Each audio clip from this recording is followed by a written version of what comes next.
النهارده يا جماعه هنتكلم عن الدياك الرومي اللي هو يعني ايه. في ناس بتيجي تقول لك ده مثلا بيعدي ال 35 كيلو في 30 كيلو والكلام ده. هل فعلا الكلام ده صح؟ هل فعلا المشروع ده فعلا بيكسب فعلا ولا لا؟ تعالوا كده هو اقول لكم واحده واحده.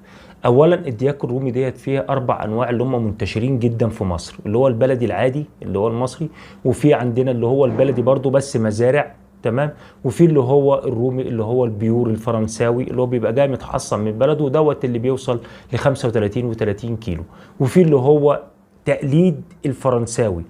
طبعا المصريين شغلوا دماغهم وعملوا حاجه اسمها تقليد فرنساوي، وهم دولت اللي هم بينصبوا بيه اللي هو التقليد الفرنساوي، تمام.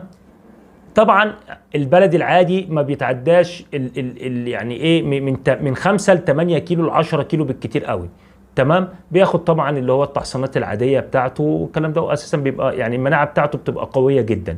طبعا برضو المزارع اللي هو البلد المزارع برضو المناعه بتاعته بتبقى قويه والدنيا معاه ماشيه يعني. بس اهم حاجه بتهتم لحضرتك بالمكان يكون دافي ودرجه حراره معينه، والعلفه بتاعته بتبقى اللي هي ال 28. طبعا كل الرومي العلفه بتاعته 28%. بالنسبه للديك الابيض يا جماعه اللي هو البيور الفرنساوي، الديك الابيض البيور الفرنساوي عشان دوت اللي بيحصل فيه النصب الكتير جدا، وللاسف الشديد يعني في ناس خسرت فلوس كتير جدا جدا بسبب النصب. 90% من الناس اللي شغالين في المجال دوت عامه هم نصابين للاسف الشديد، ودي يعني للاسف نصابين. فهم بينصبوا ازاي بقى؟ اللي يقول لك اللي هو الديك اللي هو الفرنساوي البيور دوت عاملين منه المصري تيبيكال بالظبط، وبيخموا في الحته دي. يجي يقول لك ده ايه 21 يوم 21 يوم، ويبيعوا لك على اساس اللي هو فرنساوي بيور، واساسا ما فيش فرنساوي بيور. طبعا بيجي بالطلب وبيبقى غالي جدا جدا. طب ازاي اعرف البيور الفرنساوي من المصري؟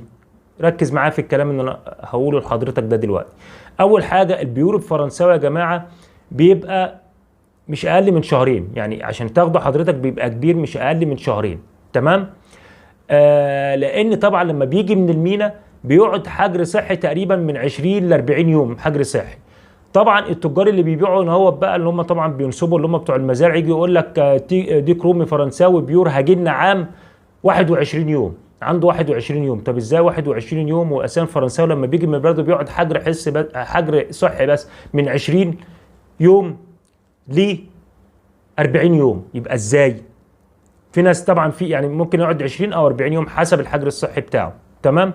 فيعني ده حته النصب. فاهم حاجه يا جماعه اللي انتوا تخلوا بالكم منها اللي هي النصب في الحته دي. تاني حاجه يا جماعه اللي هو البيور الاصلي بيبقى جاي متحصن، فحضرتك بتديله علفه 28%، وبتهتم طبعا بالمكان بتاعه، وطبعا النشاره، وبتهتم بالنشاره، بتهتم بالتحصينات بتاعته. اساسا بيبقى جاي متحصن، بس طبعا بياخد تحصينات تانية، لان الديك الرومي بياخد كل شهر تقريبا تحصينه، كل شهر تقريبا تحصينه يا جماعه. فعلا البيور الاصلي بيوصل من 20 كيلو ل 35 كيلو، الربح بتاعه جميل جدا جدا بس للي فاهم. اما المصري بقى لو حد بقى جاب مصري، عيبه اللي هو المناعه بتاعته مش قويه، ضعيفه جدا.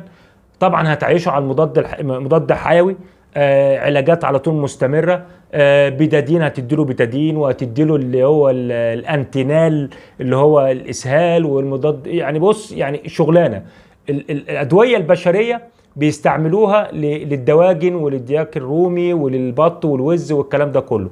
نسبة الأرباح بتاعته يا جماعة جميلة جدا للي فاهم، ده بالنسبة للدياك الرومي. بس اللي مش فاهم في الدياك الرومي يا جماعة يعني، أو مش فاهم في دياك الرومي أو الدواجن عامة، بيخسر خسائر رهيبة جدا. زي ما قلت لكم المرة اللي فاتت، الموضوع بتاع التربية بتاع الدياك الرومي والدواجن عامة لا يرفعك لسابع سما فوق، لا ينزلك لسابع أرض. تحياتي للجميع.